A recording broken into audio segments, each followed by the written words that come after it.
A very warm welcome to StudyIQ. I am Prashant Pavani. I hope you all are doing good, dear friends. Today I have got many special topics for you guys, and all of them I believe will help you a lot with your mains examination. The first one that we have is pertaining to defense sector of our country. Now the thing is that you know that our country, in terms of economy, we are fastest, isn't it? Fastest growing major economy in the world. And if we want to maintain this speed of pace, as well as if we want to expand our horizon, and if we want to see growth as well as development taking place in our country, then it is very important that we are a secure country. We cannot rely on someone as far as our defense capabilities are concerned, because if we look back in the past, right, I can remember two examples as I'm speaking to you right now. The first one is pertaining to Iraq. When Iraq was invaded by USA, at that point of time, the whole world was relying on this GPS, that is Global Positioning System. And because this Iraq was entirely reliant on this GPS system, what USA did some sort of disturbances with GPS as far as this Iraq is concerned. So what was happening is that this Iraqi planes, fighter jets, they were taking off, but they were bombarding their own places because of this a sort of trick that this USA did with this GPS system. Something similar took place with us as well. Not that bad, but during this Kargil war, we were denied this access. It was taken away from us, and this made us realize that that we need to have our own system. We cannot rely on any country, right? Particularly if we want to see ourselves as a developed nation, that we have to create things for ourselves. So what we are doing from past few years, to be more specific, we are trying our level best to make sure that we are self-reliant, and for that we, back in April 2018, a big defense expo was organized in our country, and one of the main aim of this expo was to display the capabilities of defense manufacturing of our country in front of the whole world. We saw some 1.5 lakh plus people visited this defense expo. 700 plus exhibitors were there. Delegations from 47 different countries arrived here, and these are you can say right words used by Prime Minister Narendra Modi. He said that as we will expand in terms of economy, we have to make sure that in terms of defense as well, we are becoming more and more self-reliant, and only through this way we will be able to secure our nation. And when we expand when we have a strong defense industry, it's not just going to help us with our security, but it will also help with our prosperity too. With this, taking you through some highlights of this defense expo, we also saw private companies, they came out with their own some sort of tricks and gadgets and other things and capabilities and other things. So things are not that bad. But if we start with the scratch, if I take you through the history of our defense journey, then back in 1947, India had a reasonable defense industrial base comprising of 18 ordnance. It's not ordinance, it's ordnance. Ordnance means factories where you have your artillery production and other things. And we used to have one defense public sector undertaking, that is DPSU at that point of time. Later on we expanded this thing. We had some 41 ordnance factories and 9 DPSUs, but then we realized that this expansion of numbers, right, are not enough as far as our security is concerned, because you cannot control some other countries' defense development, science and tech development, isn't it? So if China at that point of time was getting more and more stronger, if Pakistan was getting help from US and other countries, then it became then we realized that this expansion from 18 factories to 41 and from 1 DPSU to 9 is not going to help us. So at that point of time we decided that we need to import items, and since then we have seen that we are getting more and more reliant on someone else to supply us all these important items. Back in 2000 we decided that we need to invite private sector as well, so that we can develop both the private and public sector, and we can have this healthy competition. Both can learn from each other. We can develop this ecosystem, of defense production. And one of the main aim, of course, was more and more indigenization. Now, 4 years ago, Prime Minister Narendra Modi was addressing the whole nation on this occasion of 15th August. He said that he basically invited the whole world that come in India. We have steel, we have discipline, we have people, we have skilled people, we have unskilled, we have resources, and we have everything. You can come here, you can produce anything you like, and this includes your endeavor to produce satellites, or if you want to produce submarines or anything, right? We are open. So what we are trying to highlight here is that from satellites to submarines, items associated with defense ecosystem, India is capable of producing it. And back in 2016, we came out with this defense procurement procedure as well. And one of the main aim, of course, here was for self-reliance, was one of the main objective of this DPP. At the same time, promoting MSME, so that we can rope in this small companies as well. MSMEs, they can produce some items for defense production. They can become part of this big ecosystem, because we know that 90% of our factories are falling under this category of MSME. Manufacturing capabilities of our country, 90% is coming from MSMEs. So the thing is, dear friends, that this type of information that we are discussing here, will help you a lot with your mains examination. If you find a question regarding, that steps taken by government for securing our nation, or self-reliance, whether it is possible or not, or steps taken by government to criticize it or analyze it or discuss, whatever. So the things that we are going to discuss in this way, it will help you a lot. Now, in terms of FDI, earlier on, you can say the threshold limit was 26%. This was raised to 49%, and if it is pertaining to state-of-art technology, then it is 100%. We also came out with this strategic partnership policy back in 2017, and Nirmala Sitharamanji, who is our defense minister, she simplified the industry funded development procedure as well under this Make 2. Now, what Make 2 is all about, I will explain it to you in a bit. But before that, let me introduce all of you to this important, you can say, future projects or our endeavors as far as defense production in our country is concerned. We want to see ourselves by 2025 self-reliant in at least 13 different systems. Apart from that, we want to achieve a turnover of 1.7 trillion rupees in defense sector by 2025, with additional investment of 70,000 crore rupees, which will create some 2 to 3 million. That means 20 to 30 lakh jobs for our youngsters.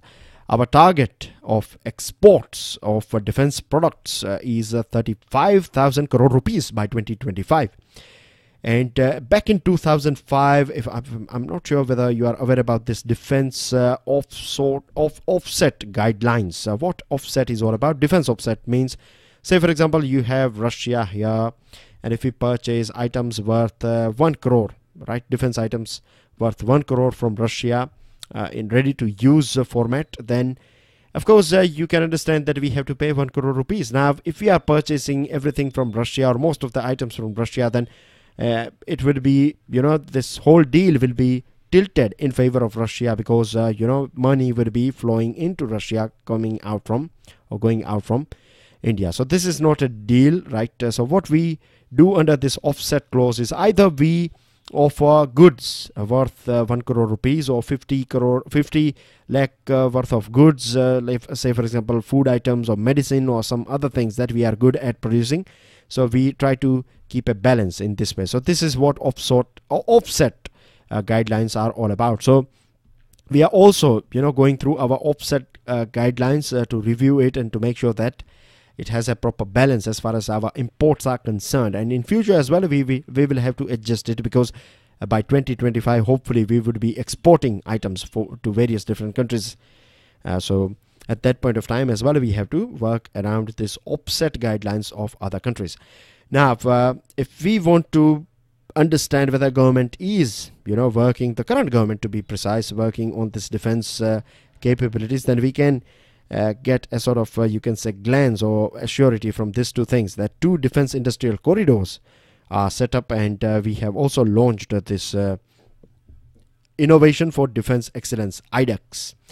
We have also set up a defense planning committee that will have an NSA, that is National Security Advisor, 3 service chiefs, foreign defense and expenditure secretaries, and the main aim or priority of this DPC, that is Defense Planning Committee, is to modernize our armed forces, and to modernize them we will use products that are made in India or are part of this Make in India project. Now let me throw some light on this Make 2 and Make 1. Make 1 projects are those projects that are, as far as this defense world is concerned, projects funded by government, and Make 2 are projects that are funded by a private sector or industry. The second thing is that we want to encourage more startups, and we can learn things from Israel. In past we have failed as far as startups and private companies producing defense items are concerned. We have a, you can say, okay type of success ratio as far as private companies are concerned, but overall we can say we are not that successful if we compare ourselves with a country like Israel. So we have some success under our belt, but we have some failures as well, and failure is it's not that bad. We can learn so many things. Failure is a thing that you will not learn from any other country. We have our own experience, we can analyze it, and we can fix it too. We are good with IT, right, information technology, and we can drop in experts from IT department and experts on this defense specialities and specialists from defense world. We can drop them in, and we can take them on board so that they become very important part of our defense procurement as well as decision making, so that we don't want to you can say we have this, in fact, this late status advantage. So now what we need a pace so that we can catch up with other countries. And the big problem that we find nowadays since last few years is this unnecessary hue and cries, this allegations of scam. This is a big thing, and because of this allegations of scams that we see nowadays, we find that there are many foreign as well as domestic partners. They are not ready to see to step in this industry because of this this scams. So we need to provide a clean environment as well, that is free of allegation, that has gone through this scrutiny. And a last item, but a very important one, solution for this one is Parliamentary Committee on Defence, which has members from all different parties. So whatever final decision taken by this parliamentary committee will be coming from, you can say that it will be a sort of consensus of all various different parties. So we won't find this sort of allegation. This is a way through which we can eliminate this sort of you can say unnecessary hue and cry, right? If there is something wrong, then of course we need to go through it. We need a proper scrutiny or investigation. But for unnecessary, for creating a sort of political brownie points, this sort of things should be controlled by this Parliamentary Committee on Defence. With this difference, let's move on to next topic. But before that, if you are preparing for SSC JE, then you can see here we have got civil tech and non-tech, electric tech and non-tech, mechanical, again tech and non-tech, civil tech, electrical tech and mechanical tech pen drive and tablet courses. To find out more about it, check out StudyIQ.com.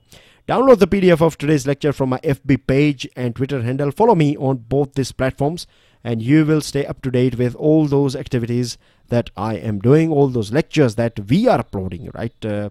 You'll find it on my FB page as well. Apart from that, you can follow Dr. Gaurav Garg, you can follow Prashant Dhawan. Links of my colleagues are there in the description of this video. In the comment section of this video, you will find the top link, right, about our social networking sites. With this difference, a big issue is unfolding in front of us, and it is about this hip replacement controversy, in which Johnson & Johnson, a big brand, household name of our country, is associated.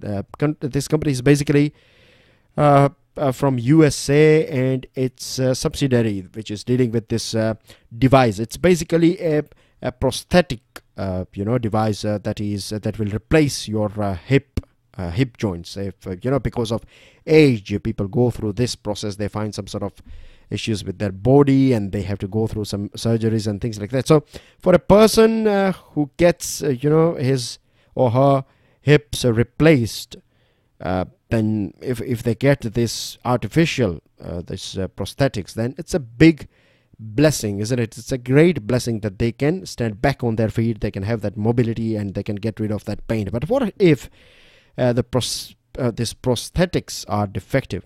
This will hurt them more. Many people are bedridden because of this defective prosthetic that are produced by this Johnson & Johnson. Now, what is happening is that once these items are implanted, it will start releasing this chromium and cobalt, and it will create side effects and pain and misery and other things for these patients, and of course, needless to say, economic expenses as well. Now, in our country, it is said that approx 4,700 patients have gone through this implantation of Johnson & Johnson's ASR device.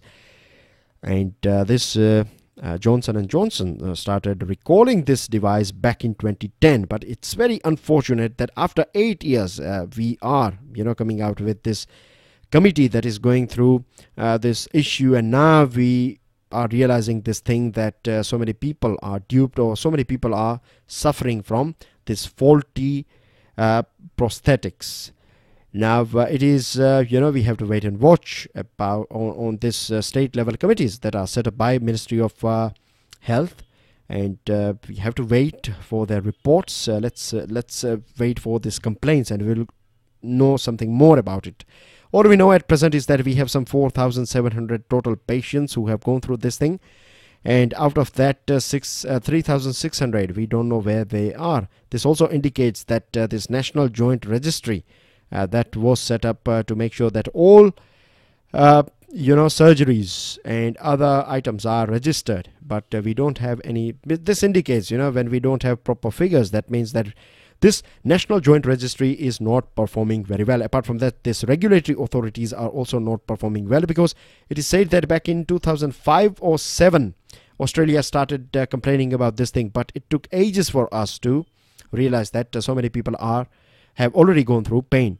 And now, as far as compensation is concerned, this committee has recommended that a basic compensation of 20 lakh rupees is something that Indian patients should get. But if we compare this with the USA's patients, then 6 patients got $247 million. Can you believe this thing? And overall, the courts of USA, they have ordered that 8,000 citizens should get 2.5 billion. Means this $2.5 billion amount will be distributed between this 8,000 citizens. So we have to prove, we have to send out this signal that our citizens and lives of our citizens is equally important. Moving on to another item, very interesting thing. It's about drones. And now drones are, very, you can say, advanced, as well as very, today sort of technologies, and we can use them for various different purposes, for security operations, for keeping an eye on our tourist destinations, on photography and agriculture and infrastructure and safety and traffic control, and so many things. I can go on. And we can also use it in future for delivering various different items. In future we will find that drones will be delivering items here and there. It will be a very common thing. So we need to regulate this thing, isn't it? How to operate it, and safety. You can if you don't regulate it, then for terrorists, it could be a big thing. They can deliver a bomb anywhere they like. It will be very difficult for us to intercept this sort of packages. So Government of India took its time, but now when we have launched this, the Civil Aviation Ministry has launched this policy on this controlling or regulating drone. It looks that it is trying to meet, or we will meet, this global standards as far as this drone regulations are concerned. Now it took time for us because this whole industry or technology was evolving. At the same time, there are many countries that are still experimenting it. So we were observing those countries as well. At the same time, we were doing our own research and homework. And India's security environment, we have to take that into consideration as well, because I just gave you one example. So Government of India has came out with this Digital Sky platform. It is a sort of national unmanned traffic management platform, UTM. And without permission, your drone will not take off at all, because you have to, first of all, drone owner or this pilot, as well as, the drone, you have to go for a one-time registration. Once this registration is over, then you have to you need to take permission. It's not that once you register your drone, just like your car or motorcycle, you can take it out anywhere, anytime you like. No, that's not going to happen.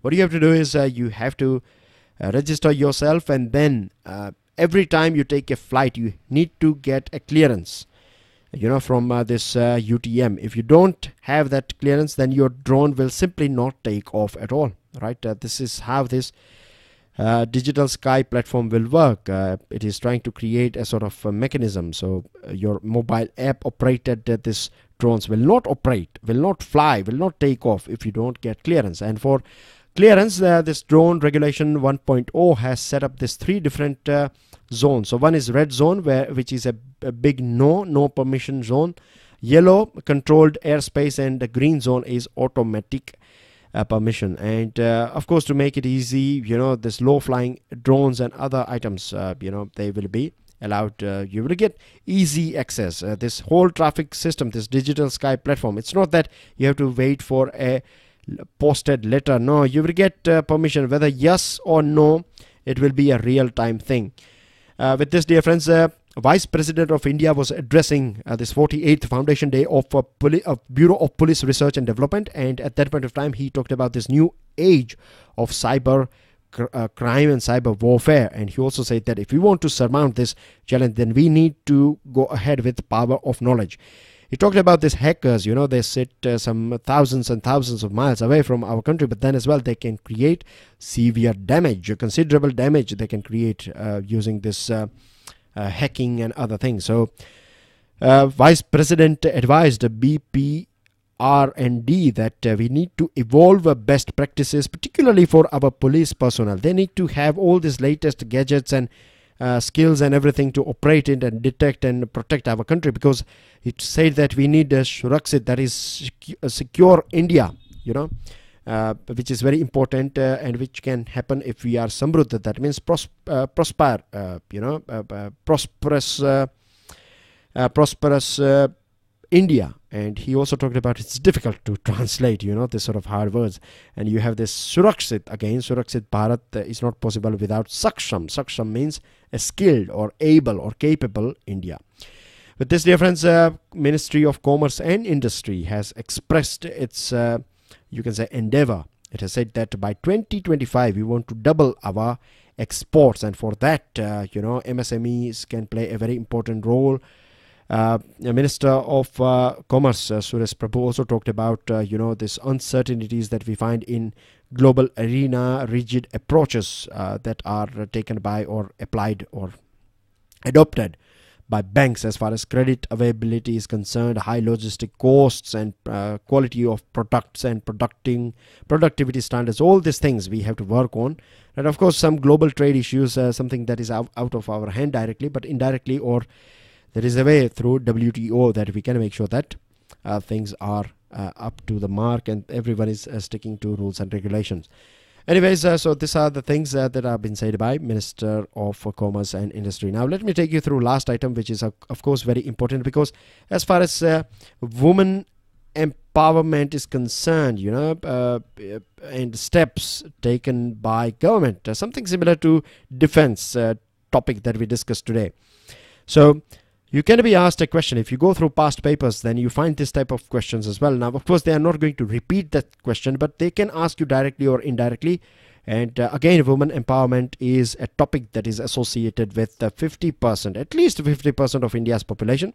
And directly, indirectly, it is associated with 100% population of our country. So it's a big topic, very important one as well. So facts and things that we are going to discuss here, I believe, will help you a lot with your understanding and your mains answer writing. Now, if we analyze this economic situation of our country, even today our country is agricultural based economy.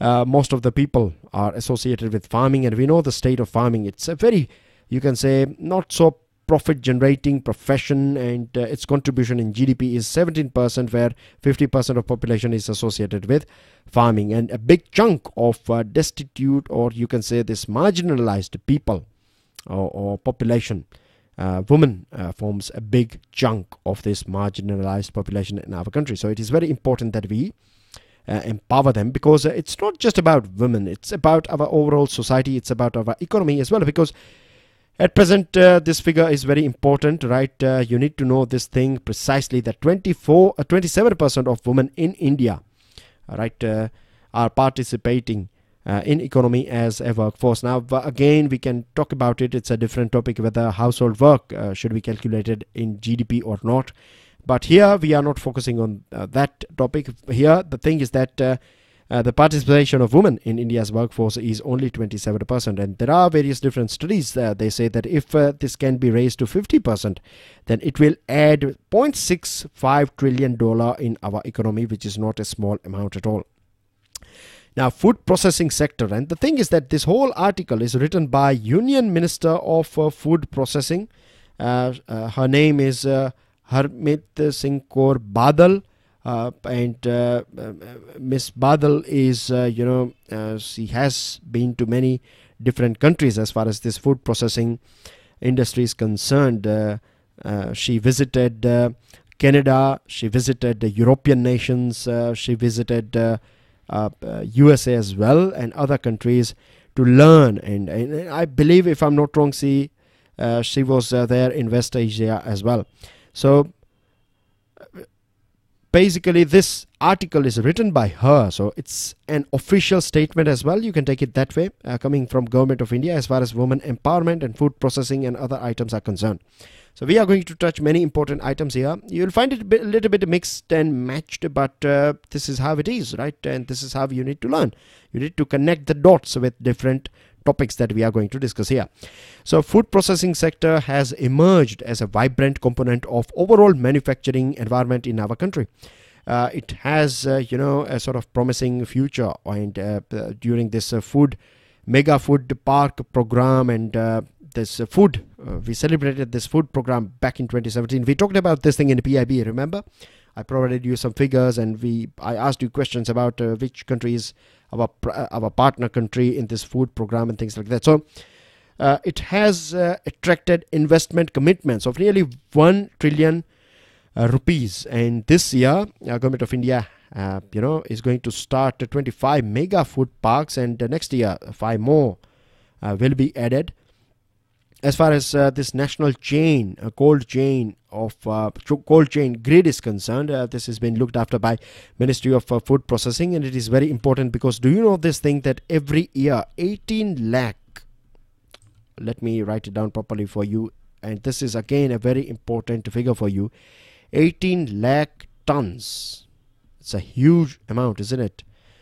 18 lakh tons of food grains, right, are either getting they become moldy, or they are affected by fungus, or basically we lose 18 lakh tons of food item because of lack of proper storage facility in our country. So you know this paradox, at one side we have excessive production, on the other side because of lack of distribution so many people have to sleep hungry, and so many die as well because of starvation. Whatever this world or this India's official figures are saying, we have seen many reports in media that here and there we find that people are dying because of starvation, and we can clearly see beggars, isn't it, homeless people in our country. I believe in each and every city and town and big mega cities of our country we find this thing. So Pradhan Mantri Kisan Sampada Yojana is trying to create agro processing clusters, and it is trying to link up this processing units with each other, and women can play a very important role here, because we have some good examples, like 14 women entrepreneurs have taken up projects in 9 mega food parks, and 60 promoters of the cold chain projects are women. Apart from that, the government is trying its level best to help women lot in each and every way possible. It has set up this National Institute of Food Technology and Entrepreneurship Technology, that is Academic Cum Research Institution, and we have IIFPT, that is Indian Institute of Food Processing Technology. Both these organizations, or this research institutes, they have stepped up their intake of women students so they can be skilled in this sector of food processing. We celebrated this World Food India 2017, and projects worth $11 billion have already been auctioned by more than 30 big companies. These companies are organizing these retail companies, or more retail companies coming in because of this liberty that we are providing with FDI in retail, and we are going to see some major procurement process, like big companies directly purchasing from farmers. So middlemen will go away, and more profits for farmer. And then we can also, these big companies will ask, it will give out contracts for processing, and this will create more jobs. And at present as well, we find that women are sorting, grading, and washing and packaging things as far as this food processing industry is concerned. But we need to train them, and if we train them, then they can, we can have women of all different variety, skilled, unskilled, and semi-skilled.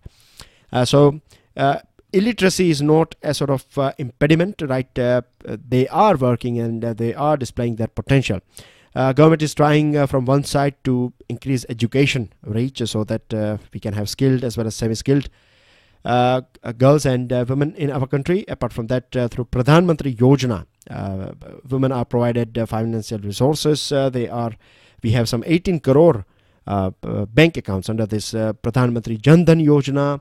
Laws regarding working environment has been changed so that a secure environment can be provided where they can flourish, women can perform.